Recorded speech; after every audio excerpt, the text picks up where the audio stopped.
Hello guys, welcome back to my channel. और आज हम आपके लिए 13 नवंबर 2020 का करंट अफेयर लाए जिसमें हम स्टैटिक जीके का पोर्शन कवर करते हैं।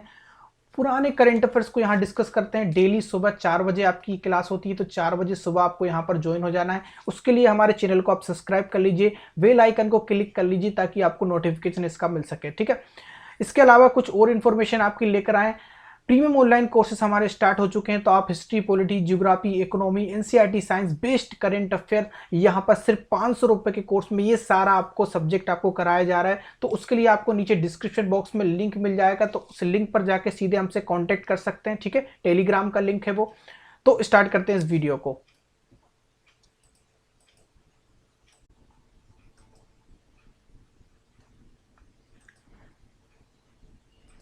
स्टार्ट करते हैं। सबसे पहले जो क्वेश्चन है हमारे पास वो है आज का करंट अफेयर का कि किसे Tata literature life time achievement award 2020 से सम्मानित किया गया।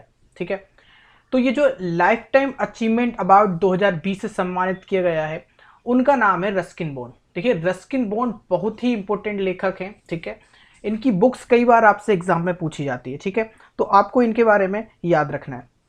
इसके बाद रस्किन बॉन्ड्स के लाइफ टाइम अचीवमेंट के अवार्ड के साथ साथ कई अवार्ड और मिले हैं, उनके बारे में डिस्कस करेंगे डिटेल में। तो ये रस्किन बॉन्ड को ये जो अवार्ड मिला है जिसको बोलते हैं लिटरेचर, लिटरेचर का मीन्स होता है साहित्य। क्या होता है इसका मतलब? इसका मतलब होता है साहित्य। तो ये साहित्य के क्षेत्र में इनको ये अवार्ड दिया गया और ये लाइफ टाइम अचीवमेंट अवार्ड होता है। मीन्स पूरी लाइफ में जो इन्होंने काम किया उसकी अचीवमेंट के लिए अवार्ड दिया जाता है। रस्किन बॉन्ड को इसके अलावा कई अवार्ड मिले हैं। ठीक है, रस्किन बॉन्ड को जो है कई अवार्ड मिले हैं, तो उनके बारे में डिस्कस कर लेते हैं। पहला जो अवार्ड मिला है इनको मिला है 1994 में, 1994 में। इसका नाम आपको बता देता हूँ, ये है आपका पद्म भूषण। ठीक है, इनको 1994 में क्या मिला है? पद्म भूषण मिला है। ठीक है, इंपॉर्टेंट है, आपको याद रखना है। दूसरा जो अवार्ड इनको मिला है 1999 में मिला है, 1999 में। और ये जो अवार्ड मिला है ये मिला है पद्मश्री। ठीक है, ये दोनों आपको याद रखने हैं। ठीक है, ये आपसे पूछे जाएंगे। और अब इनको क्या मिल गया है? अब इनको लाइफ टाइम अचीवमेंट मिल गया है और ये टाटा का अवार्ड है। ठीक है, टाटा की तरफ से इनको दिया गया है और साहित्य के क्षेत्र में दिया गया है। इन्होंने क्या किया है? इन्होंने ये किया है कि भारतीय जो बच्चे हैं, हमारे जो भारतीय बच्चे हैं, तो भारतीय बच्चों को इन्होंने साहित्य के क्षेत्र में विकास करने के लिए, साहित्य के क्षेत्र में, लिटरेचर के क्षेत्र में विकास के लिए, बच्चों के विकास के लिए इनको ये अवार्ड दिया गया है। ठीक है, आपको याद रखना है इनके बारे में, विकास के लिए। ठीक है, ये तो हो गया इनके बारे में।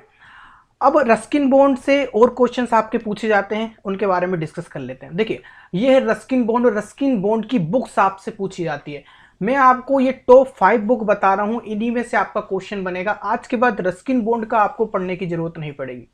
पहली जो बुक है रस्किन बॉन्ड की, उस बुक का नाम है इसमें आपको इमेज देखते रहिएगा, the room on the room. ठीक है, the room on the room, ये एक बुक है किसकी? रस्किन बॉन्ड की। ठीक है, इसके बाद the room on the roof, ये है रूफ। ठीक है, रूफ यानी कि छत। दूसरी बुक इनकी है द ब्लू अम्ब्रेला, दूसरी बुक का नाम है द ब्लू अम्ब्रेला। ठीक है, याद रखना ये दूसरी बुक है।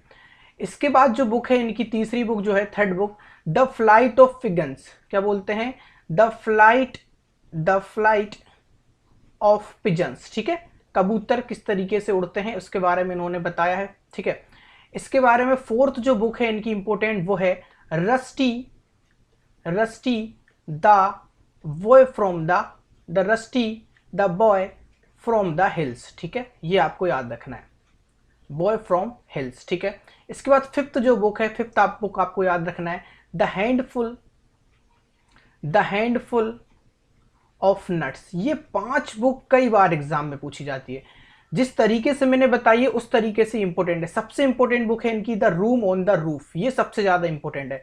फिर द ब्लू अम्ब्रेला भी कई बार पूछी गई है, द फ्लाइट ऑफ पिजन्स आपसे पूछी जाती है, द बॉय फ्रॉम हिल्स पूछी जाती है, द हैंडफुल ऑफ नट्स आपसे पूछी जाती है। ये 5 बुक इसकी इंपॉर्टेंट है। ठीक है, एक बार मैं आप सभी के कमेंट चेक कर लेता हूं, सभी के कमेंट आ रहे हैं क्या नहीं? ठीक है, हाँ ठीक है,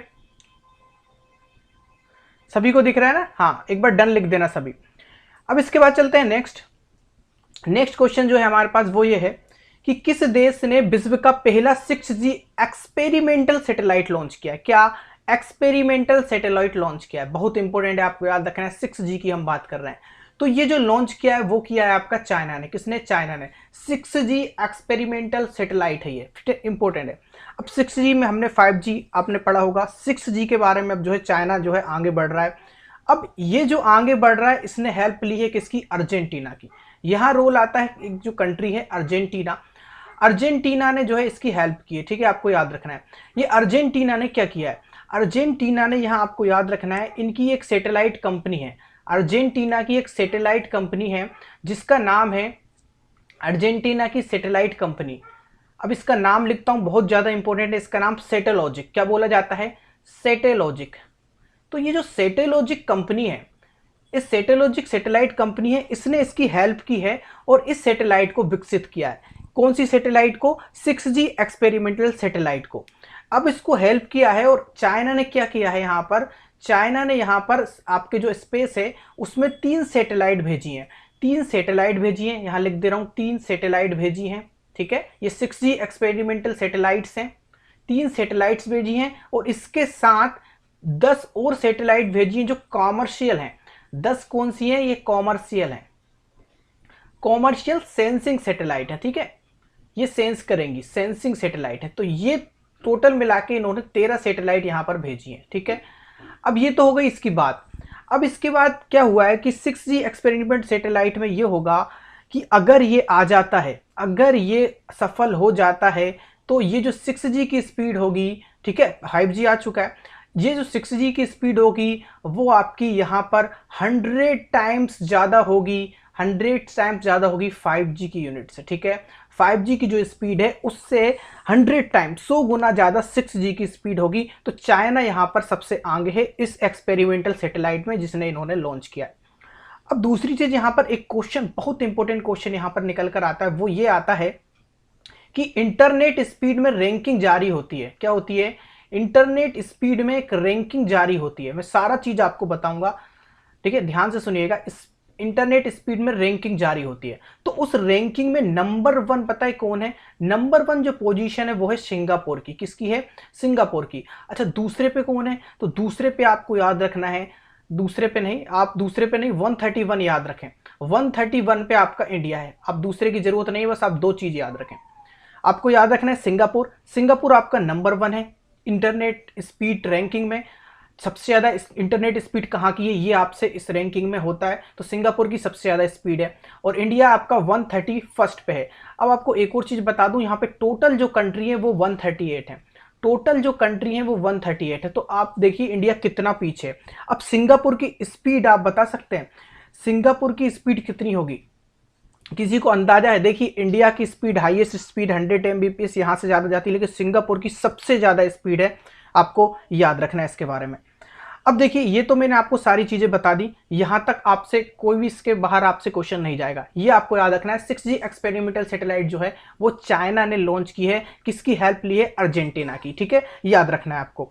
इसके बाद चलते हैं हम नेक्स्ट क्वेश्चन पे। इंटरनेट स्पीड की रैंकिंग याद रखना, पूछा जाएगा आपसे। नेक्स्ट जो है लॉन्च पुस्तक, जिसका नाम है, क्या नाम है? इसका नाम है थावर शमी। थावर शमी जो life and skills through the lens of Ramayan के लेखक कौन है? इसमें जो रामायण थी उसकी स्किल बताई गई, किस तरीके से वो जीवन जीते थे, किस तरीके से वो जीवन जीते थे। ये बुक है आपकी थावर शमी, ठीक है। तो ये पूछा ये किसने लिखी है? तो ये जो बुक लिखी है वो लिखी है आपकी किसने? रालावंडी श्रियम चक्रधर ने, और दूसरा है आपका अमारा शारदा दीप्ति ने। ये दोनों ने मिलकर ये बुक लिखी है। तो इसका जो आंसर होगा वो होगा ऑप्शन ए एंड बी, ठीक है। अब ये बुक में क्या है इसके बारे में डिस्कस करते हैं। देखिए सबसे पहले तो आपको याद रखना ये वो बुक है, ये वाली नीचे आपको दिख रहा होगा, और इसका जो विमोचन किया है, इसका जो उद्घाटन किया है वो किया है हमारे वाइस प्रेसिडेंट जिनका नाम है एम वेंकैया नायडू, ठीक है। एम वेंकैया नायडू जो कि हमारे वाइस प्रेसिडेंट है, इन्होंने इसको लॉन्च किया, इस बुक को, इसका विमोचन किया, ठीक है। अब इसके बारे में क्या है ये बुक? इसके बारे में ये रामायण जो थी तो उसकी कहानी को इसमें बताया गया है, वो किस तरीके से लाइफ जीते थे, किस तरीके से अपना जीवन निकालते थे। और इसके साथ साथ 2 लोगों की यहाँ पर दिखाई गई है। एक यहाँ पर रामायण जीवन काल में जो थे आपके एक पिता हुआ करते थे और उनकी एक पुत्री हुआ करती थी। तो उन दोनों के बीच के बारे में बताया गया कि वो किस तरीके अपने पिता जो होते थे वो अपनी पुत्री को किस तरीके से जीवन जीना सिखाते थे, किस तरीके से स्किल सिखाते थे, तो वो यहाँ पर बताई गई है। और ये एक रामायण पे बेस्ड ये बुक, याद रखना है इसका नाम है थावाशामी बुक। ठीक है, यहां तक सभी को क्लियर होगा। इसके बाद चलते हैं हम नेक्स्ट। अब देखिए नेक्स्ट जो क्वेश्चन है वो ये है कि भारत ने राज्य प्रायोजित आतंकवाद की सूची से किस देश को हटाने का स्वागत किया है। तो हाल ही में एक आतंकवाद की सूची से एक देश हट गया है, उसका नाम है, आपको याद रखना है, सूडान। क्या नाम है? सूडान उसका नाम है। अब देखिए सूडान को हटाया गया है। अब इसकी पूरी हिस्ट्री आपको बताता हूं, सूडान क्यों अंदर आया था। ठीक है, सबसे पहले बात करते हैं हम, सबसे पहले बात होती है 1993 की बात है। 1993 में क्या हुआ था? 1993 में यहां पर एक शख्स है, आपको सभी जानते होंगे इसको, ओसामा बिन लादेन। ठीक है, जो ओसामा बिन लादेन है ये आतंकवादी है। ठीक है, अफगानिस्तान से थे ये और पाकिस्तान में इन्होंने जो है अलकायदा बनाया था। तो अब ये ओसामा बिन लादेन जो है, ये ओसामा बिन लादेन को 1993 में सूडान ने अपने, अब सूडान गवर्नमेंट ने, किसने? सूडान गवर्नमेंट ने क्या किया, मैं लिख देता हूं यहां पर, सूडान गवर्नमेंट ने इसको क्या बनाया, एज अ चीफ गेस्ट बुलाया। चीफ गेस्ट इसको बुलाया था ओसामा बिन लादेन को, उस समय की बात है। ठीक है, तो जब चीफ गेस्ट बुलाया तब तो कोई प्रॉब्लम नहीं हुई। प्रॉब्लम कब हुई मैं आपको बताता हूं। प्रॉब्लम हुई 1998 में। 1998 में क्या हुआ कि 1998 में अफ्रीका में, कहां पर? अफ्रीका में, यहां पे लिख देता हूं, अफ्रीका में क्या हुआ कि अफ्रीका में यूएस एम्बेसी, यहां पर हर जगह देखिए, अगर आप इंडिया के हैं तो इंडिया की एम्बेसी हर देश में होगी, उसी तरह यूएस की जो अमेरिका है उसकी एम्बेसी होती है। तो अफ्रीका में जो यूएस एम्बेसी थी, अमेरिका की जो एम्बेसी थी, उसमें इसने क्या कर दिया, बॉम्ब फोड़ दिया। क्या फोड़ दिया? यहां पर बॉम्ब अटैक कर दिया। ठीक है, याद रखना है, बॉम्ब अटैक कर दिया। अब ये जब बॉम्ब अटैक किया इसने, तो इसमें क्या हुआ कि यहां पर दो कंट्री थी अफ्रीका में, दो कंट्री के नाम बताता हूं जहां पर इसने बम गिराया था। एक तो है आपका तंजानिया, एक कंट्री का नाम है तंजानिया, और जो दूसरी जो कंट्री थी, दूसरी जो कंट्री है उसका नाम है, आपको याद रखना है, केन्या। ठीक है, केन्या। तो यहां पर जो दो कंट्री थी उस पर इसने बम गिरा दिया, और यहां पर कितने लोग मारे गए? 220 लोग मारे गए। ठीक है, अब ये हुआ किसकी वजह से थे पता है आपको? ये हुआ इसके वजह से थे, सूडान के वजह से, क्योंकि इसने आतंकवादी को गेस्ट बनाकर बुलाया, सूडान गवर्नमेंट में उस समय बुलाया। उसका फलस्वरूप क्या हुआ कि आप, सूडान क्या है, आपकी अफ्रीकन कंट्री है, तो अफ्रीकन कंट्री में आपका ओसामा बिन लादेन एक्टिव हो गया। तो उसने क्या किया, यूएस एम्बेसी पे बम अटैक किया, और साथ साथ तंजानिया और केन्या में भी अटैक किया, तो 220 लोग यहां पर मारे गए। ठीक है, अब ये मारे गए, तो अब ये क्या हुआ है, यहां से आप लगभग 27 साल के बाद जब उसको ब्लैक लिस्ट में इन्होंने ये आतंकवाद की सूची में डाला था, तो अब इसको 2020 में हटा दिया गया है। ठीक है, 2020 में हटा दिया गया है, लेकिन इससे हटाने की जो फीस ली है, याद रखना है, वो लिया है 335 मिलियन डॉलर लिए हैं यूएसए ने। कितने? तो 335 मिलियन डॉलर यूएसए ने इससे लिया है। और ये जो मुआवजा जाएगा वो आपका तंजानिया में मरने वाले लोगों के पास जाएगा, और केन्या में जो मरे थे, इसके साथ यूएस एम्बेसी में जो मरे थे, तो उन तीनों के पास ये मुआवजा पहुंचेगा, उनकी फैमिली को, जो लोग यहां पर मारे गए थे। ठीक है, तो इसमें 335 मिलियन डॉलर को लेकर इन्होंने क्या किया है, सूडान को यहां से हटा दिया है। ये सारी कहानी आपको समझ में आ गई होगी, विक्टिम फैमिली को सारा जो है वो मिल जाएगा। ठीक है, हाँ ठीक है। अब चलते हैं नेक्स्ट, सभी डन लिख देना एक एक बार, मैं आपके कमेंट भी देखते जा रहा हूं, समझ में आना चाहिए सारा कुछ। ठीक है, इसके बाद चलते हैं नेक्स्ट क्वेश्चन पे। अब नेक्स्ट क्वेश्चन क्या है? नेक्स्ट क्वेश्चन ये है कि किस देश के राष्ट्रपति ने महात्मा गांधी पर विशेष संकलन जारी किया है? Which country president had release a special anthology on Mahatma Gandhi? तो ये जो कंट्री है उसका नाम है नेपाल। ठीक है, क्या नाम है इसका? नेपाल नाम। थोड़ा सा इसको समझते हैं। देखिए नेपाल में, यहाँ पर नेपाल की प्रधानमंत्री, आपके प्रधानमंत्री तो आप सभी को पता होंगे, मैं पीएम यहाँ के प्रेसिडेंट बता देता हूँ जिन्होंने इसका स्पेशल एंथोलॉजी जारी की है। उन प्रेसिडेंट का नाम है, नेपाल के प्रेसिडेंट आप सभी कमेंट करके बता सकते हैं। नेपाल के जो प्रेसिडेंट हैं उनका नाम है विद्या देवी भंडारी। ठीक है, क्या नाम है उनका? विद्या देवी भंडारी। ठीक है, विद्या देवी ये भंडारी, ये प्रेसिडेंट है नेपाल की। अब यहाँ के पीएम की बात करते हैं। पीएम ने तो कुछ नहीं किया। ठीक है, पीएम पीएम की बात करते हैं, पीएम है आपके केपी शर्मा ओली, पूछा जाएगा इसलिए मैं आपको बता दूं, स्टैटिक जीके का पार्ट है, थोड़ा सा ये पूछा जाता है आपसे। इसके बाद करेंसी भी बता दूं, फिर इसको जानते हैं। करेंसी, करेंसी क्या है, हमारी तरह यहाँ भी क्या चलता है, रुपीस चलता है, ठीक है। और यहाँ की कैपिटल क्या है, कैपिटल यहाँ की है काठमांडू, ठीक है। सारी चीज मैंने आपको बता दी है, यहाँ से आपका क्वेश्चन कोई भी बाहर नहीं जाता है, ठीक है, काठमांडू। अब ये हो गया, आपने ये सारी चीजें पढ़ ली। अब ये हुआ क्या है, देखिए महात्मा गांधी के टाइटल पे इन्होंने ये एंथोलॉजी जो है एक टाइटल बनाया है, उस टाइटल का नाम आपको बता देता हूं। एक इन्होंने टाइटल बनाया है और उस टाइटल का नाम है, उस टाइटल का नाम है, ये नेपाली भाषा में ही है और इसका नाम है मेली भुजेको, ठीक है, भुजेको, मेली भुजेको, याद रखना ये इस टाइटल का नाम है। इसको मैं हाईलाइट कर देता हूँ, ये आपसे पूछा जा सकता है। तो जो मेली भुजेको है उस नाम से क्या किया है, एक एंथोलॉजी, एक विशेष संकलन जारी किया इस टाइटल के नाम से, ठीक है, याद रखना है आपको। और ये किस में है, नेपाली लैंग्वेज में है, ये भी याद रखना। किस लैंग्वेज में है, नेपाली भाषा में है, नेपाली लैंग्वेज में है, ठीक है, नेपाली भाषा में ये है। तो ये महात्मा गांधी पर जारी किया और ये किस उपलक्ष्य में, तो अभी जो 2 अक्टूबर को जो इनकी जयंती आई थी, 2 अक्टूबर को इनकी 151th जयंती जो आई थी, 151 जयंती के अवसर पर इन्होंने ये एंथोलॉजी नेपाल वालों ने जारी की है। ये सारी चीजें आपको याद रखना है, टाइटल नाम जरूर याद रखें, मेली भुजेको, और सारी चीज जो नेपाल के बारे में बताई वो सारी आपसे पूछी जाती है, ठीक है। अब चलते हैं नेक्स्ट क्वेश्चन पे। नेक्स्ट क्वेश्चन जो है, हाँ ये है, किस देश ने, ये मैंने आपको केरल के बारे में कल पढ़ा दिया था तो ये रह गया, आप पढ़ सकते हैं इसको। किस देश ने H1N1 वायरस से संक्रमित मानव के पहले मामले की सूचना दी है। अभी देखिए हाल ही में कोरोना वायरस गया, अब ये एक नया वायरस आया है। इस वायरस का नाम है H1 और N2, H1N2 वायरस, ठीक है, याद रखना है। ये जो वायरस है पहले मामले की सूझाई, जो एक स्वाइन फ्लू का एक दुर्लभ लक्षण है, एक स्वाइन फ्लू का ही एक पार्ट है, उस टाइप का ही एक वायरस है। तो ये जो है आपको याद रखना है, इसका आंसर होगा कनाडा, ठीक है, क्या आंसर होगा, कनाडा आंसर होगा। अब देखिए इसमें क्या है, ये सबसे पहले तो थोड़ा सा मैं इसके बारे में आपको बता देता हूं। पहले चीज याद रखना कि जो एक फ्लू है ये एक टाइप का बर्ड फ्लू है, एक टाइप का क्या है, ये बर्ड फ्लू है, ठीक है, ये एक बर्ड फ्लू है। और ये किस लिए होता है, यहां पर ये दो चीजों से होता है, या तो मेन की पॉपुलेशन बहुत ज्यादा तेजी से बढ़ रही हो, या फिर आपकी जो सुअर होते हैं जिसको बोला जाता है पिग, शुअर की पॉपुलेशन या मेन की पॉपुलेशन ज्यादा तरीके से बढ़ जाती है, बहुत ज्यादा हो जाते हैं शुअर या आदमी, ज्यादा जनसंख्या भी हो जाती है, तो उस वजह से ये सिम्टम जो है H1N1 वायरस प्रोड्यूस होता है। बेसिकली ये जो वायरस है आपको याद रखना है, वायरस के बारे में आगे आपको डिस्कस कर देता हूं, ठीक है। ये जो वायरस है ये एक बर्ड फ्लू का वायरस है और ये जो सबसे पहला केस आया है कहां पर आया है, कनाडा में आया है। इसकी शुरुआत कहां हुई थी, ठीक है, देखिए इसकी जो शुरुआत हुई थी ये H1N2 की, यहां पर लिख देता हूं मैं H1N2 वायरस, ठीक है।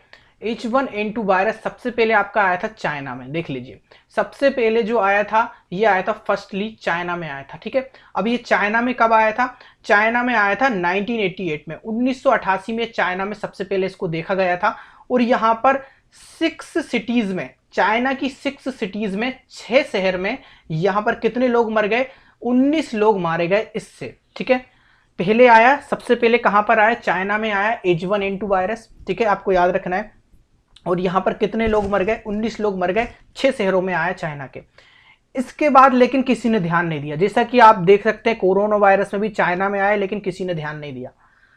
अब WHO को कब समझ में आता है, जब ये वायरस आया 2001-2 में, यहां लिख देता हूं मैं 2001-2002 के करीब ये वायरस जब कनाडा में आया, कहां आया, कनाडा में आया, यूएस में आया और यूरोपियन कंट्री में, कई यूरोपियन कंट्री में भी आया, ठीक है, यहां पर लिख दे रहा हूं यूरोपियन कंट्री में। तब ये यहां पर आया, तब इन्होंने ध्यान दिया, ठीक है। चाइना को कोई कुछ नहीं बोलता, यहां WHO आज से ही नहीं, पहले से ही WHO एक ऐसा लगता है कि चाइनीज ही एक फंड है, चाइनीज ऑर्गेनाइजेशन है, पहले से भी यही होता आ रहा है। तो कनाडा, यूएस, यूरोपियन कंट्रीज में जब ये H1N2 वायरस आया तो 2001-2002 में इन्होंने इसको क्या कर दिया, एक एपिडेमिक घोषित कर दिया। क्या कर दिया, इसको एपिडेमिक घोषित कर दिया। तो ये आपका WHO द्वारा कब इसको पकड़ा गया, 2002 में। अब आया कब था, आप देख रहे हैं आया कब था, ये 1988 में, इससे 14 साल पहले, और इसको पकड़ा कब, 2002 में। अब इसको WHO ने क्या किया, घोषित किया कि ये क्या है, एक WHO ने बोल दिया कि ये एक पेंडेमिक है, एपिडेमिक है। पेंडेमिक एपिडेमिक का मतलब आप समझते हैं आप, नहीं समझते तो मैं आपको बता देता हूँ। एपिडेमिक जो होता है एक कम क्षेत्र में फैलती है, वो बीमारी एपिडेमिक कहलाती है।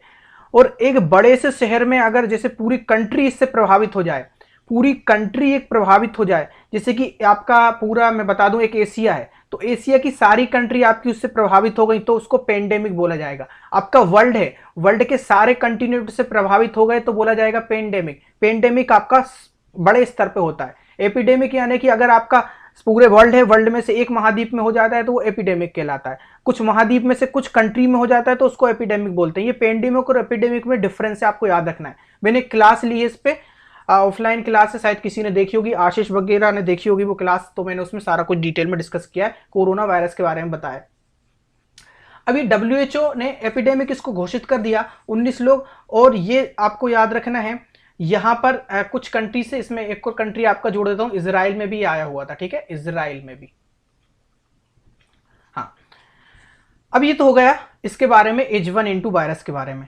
ये एक बर्ड फ्लू टाइप का वायरस है, और ये आप बोल सकते हैं स्वाइन फ्लू का ही एक पार्ट है। ये सिम्टम उसी टाइप से होते हैं।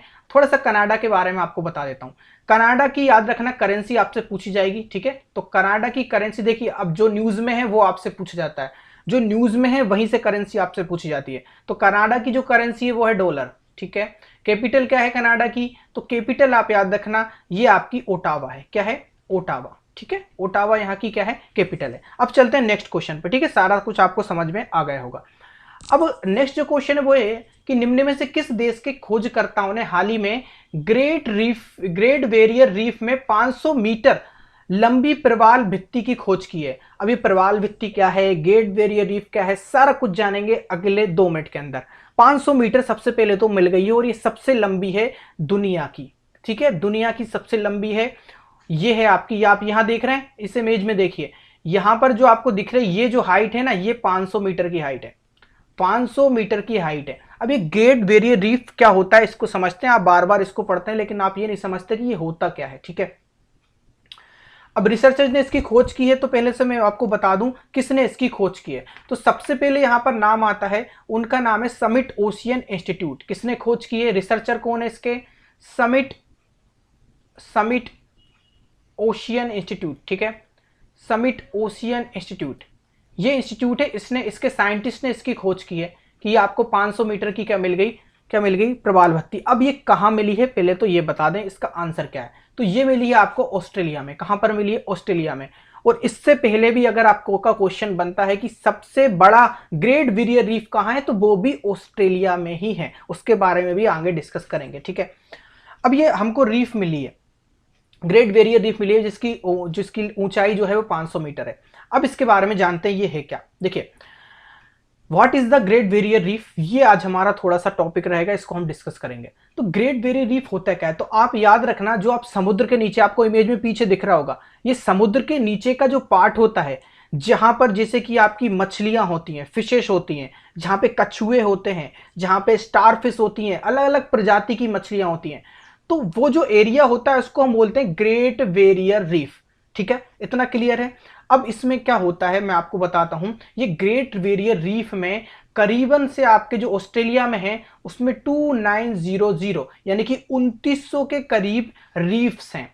2900 के करीब क्या है, रीफ्स हैं। रीफ्स का मतलब होता है चट्टाने। क्या होता है इसका मतलब, चट्टाने। ये आपको दिख रही है ना, इस टाइप की चट्टाने समुद्र के अंदर। ये चट्टाने जो 500 मीटर की मिली, ये कितनी है, ये 2900 रीफ्स हैं, चट्टाने जिनको बोला जाता है। दूसरी जो ग्रेट बैरियर रीफ में होता है, ये रीफ का मतलब होता है चट्टाने। अब जो ग्रेट बैरियर रीफ है, दूसरी चीज जो है कि यहाँ पर 900 आइसलैंड है। ये मैं ऑस्ट्रेलिया की बात कर रहा हूँ जो सबसे बड़ा है अभी, ठीक है, ऑस्ट्रेलिया की बात कर रहा हूँ, ठीक है, सबसे ज्यादा किलोमीटर स्क्वायर एरिया में फैला हुआ है। इसमें 900 क्या है, आइसलैंड है, ठीक है, ये है आपका ऑस्ट्रेलिया में। और दूसरी चीज यहां पर याद रखना, इसमें कई प्रजातियां हैं। जैसे कि यहां पर अगर बात करें, इसमें इसके अंदर 1500 के करीब क्या है, मछलियां की प्रजाति हैं। जो मछलियां होती हैं, जो फिशेस होती हैं, उनकी कितनी प्रजाति हैं, 1500 के करीब हैं। जिसमें आपका व्हेल मछली हो, जिसमें आपका शार्क मछली हो, और जो भी मछलियां आप जानते हो वो सारी प्रजाति यहां पर देखने को मिलती हैं। अब ये इसमें आपको यही नहीं कि आपके स्टारफिश मछलियां, उसमें कीड़े जो आते हैं, जो इसमें ग्रेट बैरियर रीफ में कीड़े रहते हैं, स्पंज रहते हैं, कुछ चिड़िया भी रहती हैं, तैरने वाली चिड़िया भी इसमें होती हैं। तो ये सारा ग्रेट बैरियर रीफ है। और एक और चीज, यहाँ पर मैंने जो आइसलैंड बताया, ये आइसलैंड जो है कभी कभी आपने देखा होगा कि टापू जो होता है, तो वो टापू वाला एरिया जहाँ पे जो पानी के ऊपर होता है तो वो भी यहाँ पे कवर हो जाता है, ठीक है। तो इस जो ऑस्ट्रेलिया में है उसकी जो आपको मैं बताता हूँ किलोमीटर में, तो उसका जो किलोमीटर आप याद रखना वो है 2300 किलोमीटर में, 2300 किलोमीटर है, ठीक है। ये याद रखना, ये इतना एरिया में आपका ग्रेट बैरियर रीफ है। ये आपको समझ में आ गया होगा। अब इससे बेनिफिट क्या है इसका, इसका बेनिफिट ये है कि यहां पर 70,000 के करीब लोगों को रोजगार मिला है। 70,000 करीब रोजगार हर साल यहां पर पैदा होते हैं इस ग्रेट बैरियर रीफ से। इसकी सेविंग आपको बताऊं, इसकी सेविंग साल भर में होती है इतनी 25-25 करोड़ के करीब, यहां पर 2,525 करोड़ सेविंग साल भर में होती है। This is the great barrier reef, इसलिए इंपॉर्टेंट हो जाता है। अब आप सभी को समझ में आ गया होगा, ग्रेट बैरियर रीफ समुद्र से नीचे और जो टापू होता है उसको हम बोलते हैं ग्रेट बैरियर रीफ। अब चलते हैं नेक्स्ट क्वेश्चन पे, यहां तक सभी को क्लियर होगा। अब नेक्स्ट चीज क्या है कि निम्न से किस देश के प्रधानमंत्री, जिनका नाम है, क्या नाम है इनका, शेख खलीफा बिन सलमान, ठीक है। पूरा नाम शेख खलीफा बिन सलमान अल खलीफा का हाल ही में निधन हो गया है और इनका 84 साल में निधन हुआ। दूसरा क्वेश्चन, अब ये कहाँ के प्रधानमंत्री थे, तो ये जो प्राइम मिनिस्टर थे तो वो थे बहरीन के। अब बहरीन के प्राइम मिनिस्टर थे। अब इनके बारे में क्वेश्चन क्यों बनेगा ये बताता हूँ। अब मैं बताता हूँ वर्ल्ड के लॉन्गेस्ट सर्विंग मतलब होता है सबसे ज्यादा टाइम तक प्राइम मिनिस्टर रहे हैं।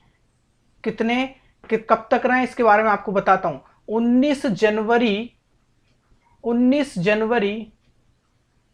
1970 से लेकर 11 नवंबर 2020 जब इनकी डेथ हुई तब तक ये प्राइम मिनिस्टर रहे। आप देख सकते हैं कितना समय है, ये 50 साल का समय है। कितना, 50 साल का समय है। जब बहरीन आजाद भी नहीं हुआ था तब से ये प्राइम मिनिस्टर हैं। मैं आपको बताता हूं, बहरीन आजाद हुआ है 1971 में, 1971 में आजाद हुआ है। प्राइम मिनिस्टर बने थे 1970 में, 19 जनवरी को इन्होंने आजाद करवाया और अभी तक इनको कोई भी प्राइम मिनिस्टर पद से नहीं हटा पाया। तो वर्ल्ड के लॉन्गेस्ट सर्विंग प्राइम मिनिस्टर ये बन जाते हैं, जिनका नाम है शेख खलीफा बिन सलमान अल खलीफा, जो कि बहरीन के हैं। कहां के हैं, बहरीन के हैं। अब बहरीन से दो चीज आपसे पूछी जाएगी। पहली चीज बहरीन से पूछी जाएगी यहाँ की कैपिटल क्या है, तो यहाँ की कैपिटल आप याद रखना वो है इसकी मनामा। क्या है, मनामा इसकी कैपिटल है। करेंसी आपसे पूछी जाएगी तो करेंसी आप याद रखना, करेंसी यानी कि मुद्रा क्या है, दिनार है, ठीक है। क्लियर यहां तक इसके बारे में। वर्ल्ड निमोनिया डे 12 नवंबर को हर साल मनाया जाता है। देखिए निमोनिया डे के बारे में दो चीज आप याद रखना, आपसे पूछी जाएंगी। पहली चीज आप याद रखना कि इसकी जो 2020 की थीम कौन सी है। डे तो आपने समझ लिया कि ये 12 नवंबर को मनाया जाता है, इसको बोलते हैं निमोनिया डे। थीम क्या है इसकी, तो इसकी थीम आप याद रखना, इसकी थीम है एवरी, लिख देता हूं मैं यहां पर, एवरी ब्रीथ यानी कि सांस, एवरी ब्रीथ काउंट, हर एक सांस आपकी गिनी जाती है, एवरी ब्रीथ काउंट, ठीक है। याद रखना ये 2020 की थीम है। ये तो हो गई थीम की बात। थीम से एक क्वेश्चन बनता है, कब से मनाया जा रहा है, यहां से भी क्वेश्चन बनता है। तो ये मनाया जा रहा है 2000, याद रखना 2009 से मनाया जा रहा है, ठीक है। किसके द्वारा, तो ये आपके जो इंपॉर्टेंट डेज होते हैं वो आपके WHO द्वारा ही मनाए जाते हैं। मैक्सिमम जो आपके बीमारी वाले, जो डिसीजेज वाले जो आपके डेज होते हैं वो आपके किस द्वारा मनाए जाते हैं, WHO के द्वारा मनाए जाते हैं। चलो थोड़ा सा आगे चलते हैं, ठीक है। अब मैं आपको थोड़ा सा बताऊं, ये है वर्ल्ड निमोनिया डे। याद रखना है आपको कब मनाया जाता है, 12 नवंबर को मनाया जाता है। थीम हमने इसकी देख ही ली है। अब ये निमोनिया के बारे में थोड़े से फैक्ट आपको मैं बता देता हूं। सबसे पहले तो आपको बता दूं 2019 की बात है। 2019 में यहां पर 2.5 मिलियन के करीब, 2.5 मिलियन यानी कि ये बात हो रही है 25 लाख, 2.5 मिलियन के करीब डेथ हुई है 2019 में। किससे, निमोनिया से, ठीक है। अब इसके बाद जो है इसमें थोड़ा सा हैरानी की बात यह है कि जो 2.5 मिलियन थे उसमें से 25 लाख लोगों में से 6 लाख चिल्ड्रन थे। 6 लाख बच्चों की मौत हुई है, 6 लाख बच्चों की मौत हुई है 2019 में पूरी दुनिया में। ये आंकड़ा 2019 का है। 2020 में कोरोना की वजह से इसमें थोड़ी कमी आई, निमोनिया में थोड़ी कमी आई, बच्चों की ज़्यादा मौत यहाँ पर देखने को मिलती है, क्योंकि निमोनिया आपने देखा होगा छोटे बच्चों को ज़्यादा होता है। तो 2020 में जो डेथ हुई है वो हुई है 1.9 मिलियन, यानी कि 19 लाख के करीब। ठीक है, इतनी डेथ 2020 में काउंट हुई है अब तक, नवंबर तक। ठीक है, ये तो आपका हो गया इसका आंकड़ा। अब मैं बात करता हूं हमारे इंडिया की क्या हालत है। तो इंडिया आपका नंबर 1 है बच्चों की डेथ में। तो फर्स्ट नंबर पर आपका इंडिया है, फर्स्ट नंबर पर इंडिया, इसलिए मैं आपको यहां थोड़ा सा फोकस कर रहा हूं। 3 लाख पर डे आपकी जो है, मतलब 3 लाख आपके पूरे ईयर्स में, पूरे साल में, जैसे कि मान लीजिए 25 लाख पूरी कंट्री में डेथ हुई है, तो 3 लाख यहां देखिए 6 लाख हुई है, और 6 लाख में से 3 लाख किसकी हुई है, वो हमारे इंडिया के बच्चों की हुई है। इतनी बुरी हालत है इंडिया की निमोनिया के मामले में। 60% जो आपकी कंट्रीज है वो ये हैं, एक तो इंडिया है, नाइजीरिया है, पाकिस्तान है, चाइना है, आपका कोंगो है, और आपका इथोपिया। ये 60% कवर करते हैं डेथ में, ये सहयोग करते हैं। तो इंडिया की हालत देखिए, आपकी सरकार यहां ध्यान नहीं देती है। बच्चे हमारा भविष्य आने वाले, वो बच्चों पर ध्यान यहां पर नहीं दिया जाता। ठीक है, अब चलते हैं नेक्स्ट। ठीक है, यहां तक सभी को समझ में आ गया, और सारा मैंने आपको बता दिया है। अब 12 नवंबर को फिर से एक डे मनाया जाता है जिसको बोला है सलीम अली के जन्मदिन पर। सलीम अली कौन थे, आप सभी को पता होगा वैसे तो। सलीम अली के जन्म, इन पे एक मूवी भी बनी है, अक्षय कुमार ने इसमें रोल किया है। तो कौन सा राष्ट्रीय दिवस हम मनाते हैं, तो ये जो राष्ट्रीय दिवस है वो है आपका राष्ट्रीय पक्षी दिवस या नेशनल बर्ड डे। ठीक है, अब इसके बारे में थोड़ा सा डिटेल करते हैं। सबसे पहले तो जो सलीम अली हैं, वो सलीम अली के बारे में आपको बता दूं, इनको बोला जाता है वर्ड्स मैन। क्या बोला जाता है, वर्ल्ड मैन ऑफ इंडिया। पहला क्वेश्चन यही बनता है आपका, वर्ल्ड मैन ऑफ इंडिया कौन है, तो आप बोलेंगे सलीम अली है। इनके जन्म दिवस पर ही हम क्या मनाते हैं, 12 नवंबर को जन्म हुआ था इनका, और इन्हीं के जन्मदिन से हम राष्ट्रीय पक्षी दिवस मनाते हैं। ठीक है, ये तो हो गई आपकी नेशनल डे की बात, सलीम अली की बात। थोड़ा सा और जानते हैं इनके बारे में। ठीक है, अब मैं आपको बता दूं, थोड़ा सा एक स्टोरी बता देता हूं, उसमें भी आपने मूवी में भी देखा होगा। एक चिड़िया थी, एक स्पैरो थी, वो गिर गई थी। ठीक है, तो उसका इलाज इन्होंने किया था, तो उनका हृदय परिवर्तन वहीं से हुआ। फिर इसके बाद ये चिड़ियों और जो भी पक्षियां होते थे उनकी देखभाल करने लगे। ठीक है, अब इनके नाम पे एक सेंचुरी भी है, एक सेंचुरी भी है जो है आपकी गोवा में, और ये सेंचुरी का नाम है सलीम अली सेंचुरी। ठीक है, इन्हीं के नाम पर है सलीम अली सेंचुरी। ठीक है, याद रखना है आपको, यहाँ पर चिड़िया वगैरह सब है। ये तो हो गई दूसरी चीज। अब आपको क्या याद रखना है मैं आपको बता देता हूं। देखिए, सबसे पहले तो यहां पर इनको कुछ अवार्ड्स और मिले सलीम अली को। अवार्ड्स के बारे में बात कर लेते हैं। पहला अवार्ड इनको मिला है पद्म भूषण। ठीक है, पहला तो मिला है इनको पद्म भूषण, पद्म भूषण मिला है। ठीक है, और एक अवार्ड मिला है इनको पद्म विभूषण। ठीक है, पद्म विभूषण। ठीक है, ये 2 अवार्ड इनको दिए गए हैं।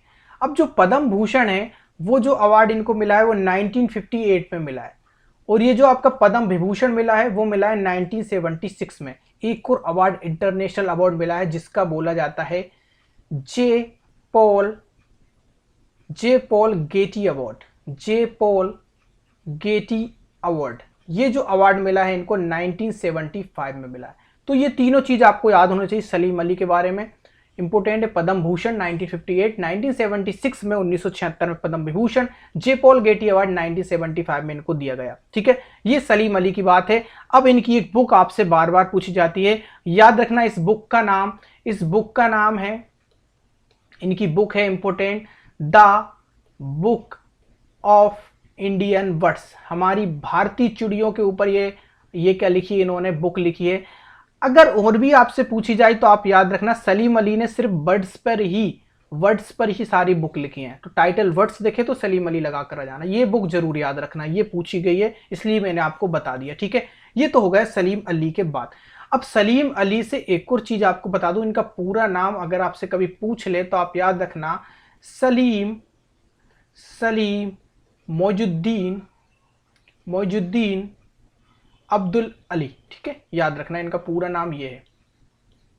ठीक है, अब चलते हैं नेक्स्ट क्वेश्चन पे, याद रखना है। अच्छा, ये जो जे पॉल गेटी अवार्ड है किस क्षेत्र में दिया था, ये आपका जो इन्वायरमेंट के क्षेत्र में दिया था, कंजर्वेशन के लिए अवार्ड इनको दिया गया था। ठीक है, कंजर्वेशन के लिए, याद रखना है।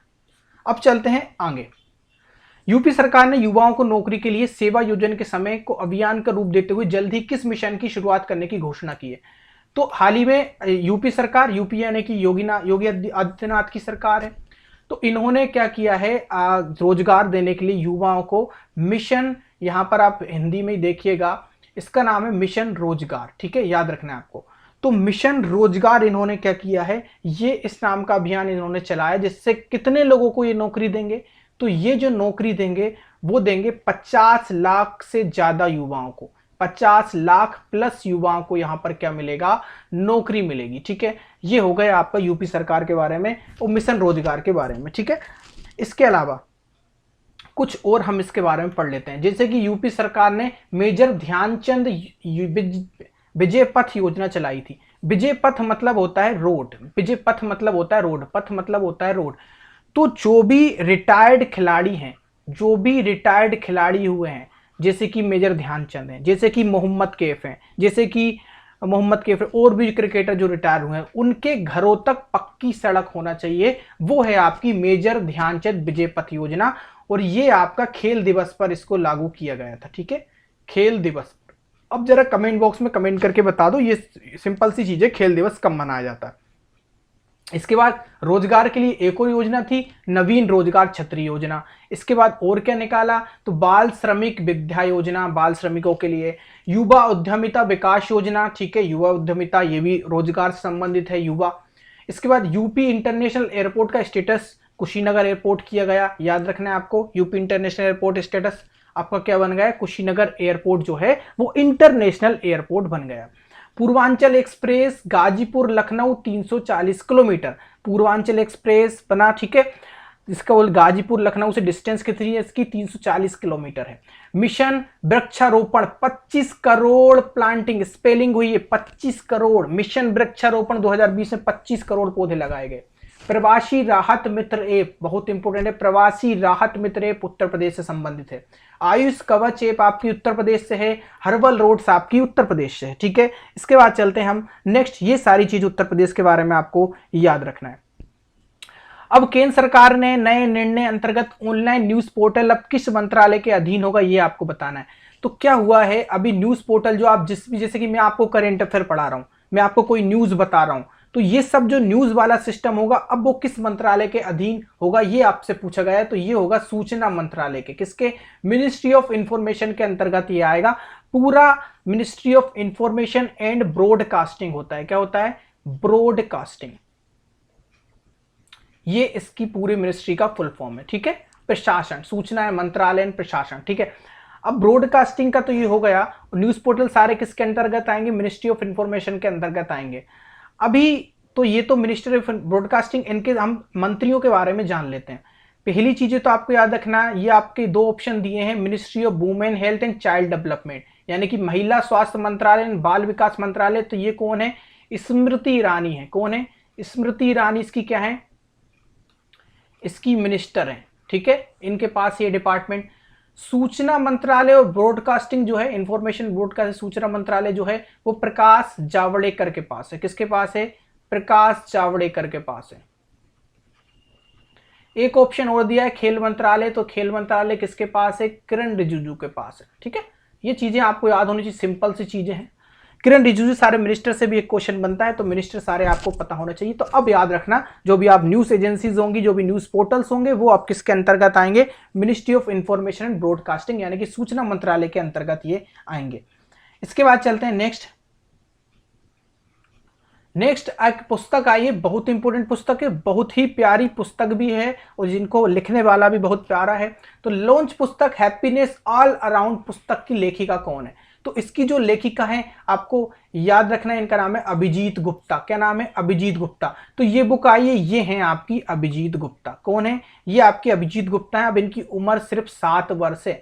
अब देख लीजिए हम लोग क्या कर रहे हैं, आप लोग क्या कर रहे हैं और ये कहां तक पहुंच गई हैं। तो 7 वर्ष की उम्र इन्होंने बुक लिख दी और इसको प्रकाशन, इसके पब्लिशर आपको याद रखना है, इसके पब्लिशर जो हैं, प्रकाशन जो है वो है आपका अजय प्रकाशन, ठीक है, याद रखना है। अजय प्रकाशन ने इसको क्या किया है, पब्लिश किया है, प्रकाशित किया है, ठीक है, याद रखना है इस बुक को।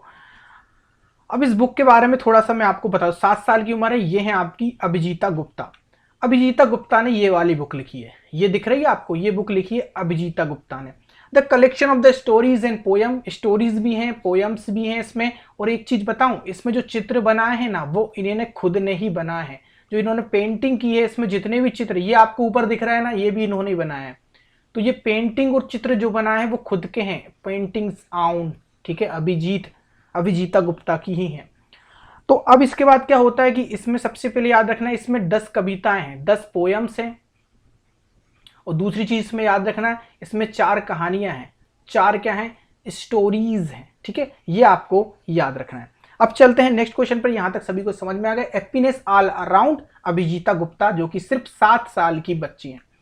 किस राज्य सरकार ने डूंगरपुर वर्षा जल संचयन के मॉडल को अपनाने की घोषणा की है? Which state government announce the adoption of the model of the Durgapur rain water harvesting? तो ये दुर्गापुर रेन वाटर हार्वेस्टिंग जो एक मॉडल है, इसको क्यों अपनाया है और किस राज्य सरकार ने इसके बारे में डिस्कस करते हैं। तो ये अपनाया है दिल्ली ने। अब दिल्ली में तो इतने अच्छे मंत्री हैं, इतने पढ़े लिखे लोग हैं। ये डूंगरपुर है कहाँ पर? ये डूंगरपुर है आपका राजस्थान में। तो ये आपका राजस्थान में है। अब इस मॉडल में ऐसा क्या खास था कि दिल्ली ने इसको अपना लिया? राजस्थान में डूंगरपुर एक क्या है, डिस्ट्रिक्ट है। ये डूंगरपुर क्या है, एक जिला है, डिस्ट्रिक्ट है, क्या है, ये एक जिला है। तो डूंगरपुर में क्या होता है, ये लोग क्या करते हैं, देखिए ध्यान से देखिएगा यहां पर। ये क्या करते हैं, जैसे कि ये मान लीजिए आपका घर है और ये घर है आप लोगों का, और ये आपकी छत डली है ऊपर, ये जो है आपकी छत है, रूफ है। तो इस रूफ में क्या होता है, इस रूफ में जो भी वर्षा का पानी आता है, तो इस वर्षा का पानी यहाँ पर क्या किया जाता है, कलेक्ट किया जाता है। तो इस टाइप की ये छत बनाते हैं। जब ये पानी यहाँ पर कलेक्ट होता है, ये डूंगरपुर जो डिस्ट्रिक्ट है वहाँ पर इस टाइप के घर बनाए जाते हैं। और इससे क्या होता है, फिर इसमें बोरवेल की मदद ली जाती है, बोरवेल की मदद ली जाती है और इस पानी को फिल्टर किया जाता है। इस पानी को क्या किया जाता है, फिल्टर किया जाता है, साफ किया जाता है बोरवेल की मदद से। फिर इसको क्या बनाया जाता है, पीने योग्य बनाया जाता है, ठीक है, पीने योग्य बनाया जाता है इसको। यह है आपका ये मॉडल डूंगरपुर का, ठीक है। अब ये कौन अपना रहा है, दिल्ली अपना रहा है। बहुत इंपॉर्टेंट है, आपको याद रखना है इसके बारे में। इसके लिए इन्होंने 7 मेंबर की एक कमेटी बनाई है, जो कहां पर गए हैं, ये 7 मेंबर राजस्थान के डूंगरपुर डिस्ट्रिक्ट में गए हैं और वो ये देखेंगे किस तरीके से ये लोग ये इस तरीके की रेन वाटर हार्वेस्टिंग करते हैं। बहुत ही बढ़िया, बहुत ही यूजफुल है और कम, ये जो है चीपेस्ट भी है सबसे, ठीक है, चीपेस्ट आपको याद रखना है। इसके बाद चलते हैं हम नेक्स्ट क्वेश्चन पर। पेट्रोनेट एलएनजी लिमिटेड के नए प्रबंधक एंड मुख्य कार्यकारी निदेशक कौन बने हैं? तो पेट्रोनेट की बात हो रही है, तो जो MD and chief executive officer बने हैं पेट्रोनेट एलएनजी लिमिटेड के, उनका नाम आपको मैं बता देता हूं, यह है अक्षय कुमार सिंह। क्या नाम है इनका? अक्षय कुमार सिंह। पेट्रोनेट क्या है, तो पेट्रोनेट के बारे में थोड़ा बता देता हूं। ये है अक्षय कुमार सिंह। पेट्रोनेट क्या है, पेट्रोनेट लिख देता हूं यहां पर, पेट्रोनेट, ठीक है। ये जो पेट्रोनेट है, ये देश की सबसे बड़ी, यानी कि इंडिया की सबसे बड़ी, इंडिया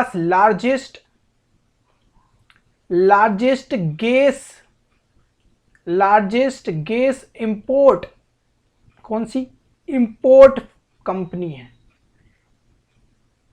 ठीक है। तो सबसे ज्यादा जो एलएनजी गैस जो होती है, एलएनजी जो होती है, वो यहां से इंपोर्ट होती है। इंपोर्ट का मतलब होता है आयात, आयात का मतलब होता है कि हमारा जो दूसरे कंट्रियों से हम जो लेते हैं उसको इंपोर्ट कहा जाता है। तो सबसे ज्यादा जो आयातकार है वो आपकी कौन सी, पेट्रोनेट कंपनी है। अब इसके एमडी एंड सीईओ कौन बन गए हैं, अक्षय कुमार सिंह बन गए हैं। पहले कौन थे, पहले इन्होंने प्रभात सिंह थे, उनकी जगह ली है, प्रभात सिंह की जगह इन्होंने ली है, आपको याद रखना है, ठीक है। ये दोनों चीजें आपको पता होनी चाहिए, ठीक है। अब थोड़ा सा बात करते हैं, ये पहले क्या थे। अब ये जो आपके अक्षय कुमार सिंह थे, ये पहले याद रखना, यहां पर लिख देता हूं, ये इंडियन ऑयल के, ये जो हैं वो इंडियन ऑयल,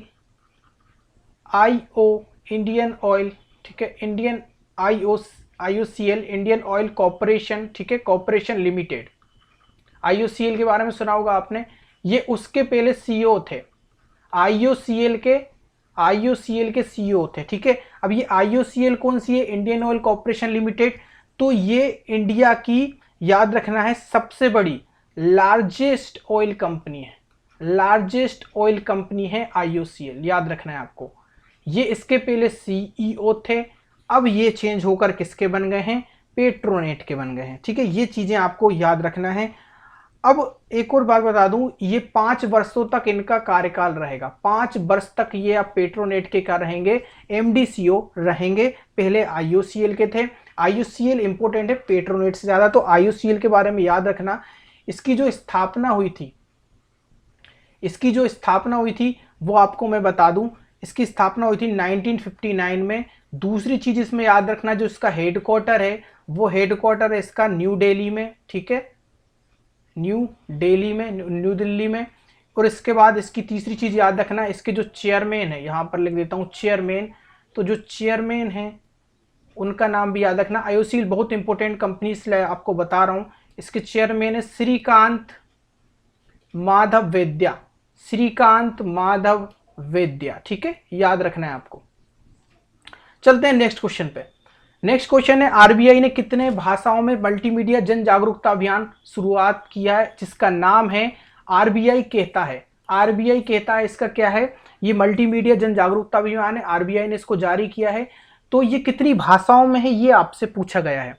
तो ये जो भाषा है वो है आपकी 14 भाषाओं में। तो 14 लैंग्वेज ने RBI ने ये मल्टीमीडिया पब्लिक अवेयरनेस, मतलब कि लोगों को अवेयर करने के लिए, जागरूक करने के लिए ये जो है आपका ये मल्टीमीडिया ये आपका लॉन्च किया है।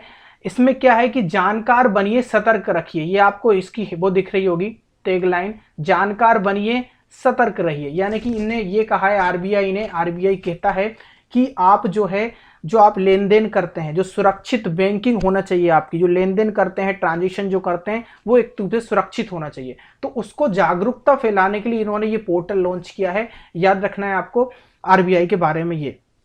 ठीक है, इसमें इन्होंने क्या किया है कि ये क्या करेंगे, ये RBI कहता है ये पोर्टल जो है इसको टीवी में, इसके बाद इसके अलावा इसको रेडियो में, देन आपका न्यूज़पेपर में, सारी जगह पर ये क्या करेंगे, इसको प्रचार प्रसार करेंगे और लोगों को क्या करेंगे, जागरूक करेंगे। इसका अभियान ये फैलाएंगे, RBI कहता है। ठीक है, रिजर्व बैंक ऑफ इंडिया के बारे में क्वेश्चन जरूर बनता है, तो उसके बारे में स्ट्रेटेजी के हम कवर करेंगे। स्थापना हुई थी इसकी 1 अप्रैल 1935 में। 1 अप्रैल 1935 को इसकी स्थापना हुई थी। राष्ट्रीयकरण जो हुआ था, नेशनलाइजेशन जिसको बोलते हैं, यानी कि गवर्नमेंट ऑफ इंडिया के अंडर, ये 1 जनवरी 1949 को आई थी। हेडक्वार्टर इसका कहां पर है, मुंबई में है। ठीक है, मुख्यालय मुंबई में है। फर्स्ट गवर्नर इसके कौन है, सर ओशबोर्न स्मिथ, आपको याद रखना है। ठीक है, इसके अलावा ये चीज भी याद रखना है कि फर्स्ट इंडियन गवर्नर कौन थे, तो वो CD देशमुख थे। पहले अगर गवर्नर पूछे तो ओसबोर्न स्मिथ थे, और अगर फर्स्ट इंडियन गवर्नर पूछे CD देशमुख थे। 25th गवर्नर कौन थे, शक्तिकांत दास थे। RBI डिप्टी गवर्नर कौन है, RBI डिप्टी गवर्नर 4 लोग हैं। 4 लोग जो हैं RBI, जैसे कि आपके अगर SBI की बात करें तो कितने MD CEO हैं, 4 हैं। MD and CO कितने SBI में, 4 हैं। तो RBI में भी 4 डिप्टी गवर्नर है। पहले का नाम है मुकेश कुमार जैन, दूसरे का BP कन्नुंगो, माइकल डी पात्रा तीसरा, और M राजेश्वर राव। कोई भी पूछा जाएगा, कोई भी ऑप्शन आपको मिल जाएगा। ठीक है, ये आपको याद रखना है। 25th गवर्नर शक्तिकांत दास, ये ज्यादा इंपॉर्टेंट है। ठीक है, फर्स्ट गवर्नर हमने बता दिए, ओसबोर्न स्मिथ याद रखना, इंडिया का पूछे तो CD देशमुख याद रखना। नेक्स्ट और लास्ट क्वेश्चन, केन स्पियर्स का निधन हुआ है, वे एक प्रसिद्ध क्या थे, तो केन स्पियर्स जो थे वो एक टेलीविजन एडिटर थे, संपादक थे। ठीक है, आपको याद रखना है। और ये अमेरिका के थे, अमेरिका टेलीविजन के संपादक थे। मैं इसको ब्लैक से लिखता हूं, अमेरिकन टेलीविजन एडिटर थे। ठीक है, टेलीविजन एडिटर थे, आपको याद रखना है।